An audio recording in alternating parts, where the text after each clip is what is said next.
If you're picking up The Count of Monte Cristo for the first time this year, like I am, please consider reading The Black Count first. I recently finished The Black Count by Tom Rees, and this book was phenomenal, and I see exactly why it won the Pulitzer Prize. This is a very detailed look into the life of General Alex Dumas, who happens to be the father of Alexander Dumas, who famously wrote The Count of Monte Cristo and The Three Musketeers. I didn't get to read The Count of Monte Cristo in high school. I don't know why it wasn't on our mandatory reading list, so I really don't know anything about the book or Alexander Dumas. One, I didn't know that he was black. General Alex Dumas is half Haitian, baby. He is from Haiti, okay?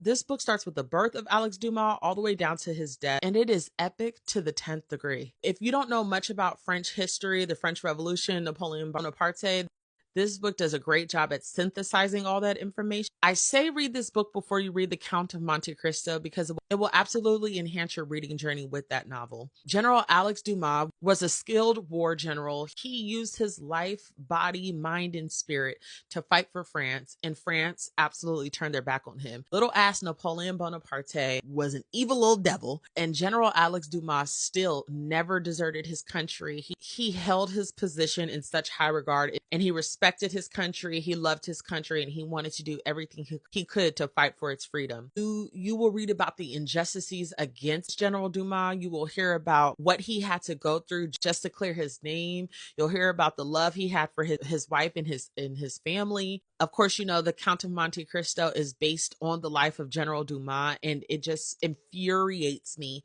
that he never got the justice that he deserved. This book goes into so much detail about a Black man who is literally forgotten in history, and I want everyone to read this account because we need to remember his name. Author Alexander Dumas writes extensively about memory and how memory plays an important role in a person's legacy.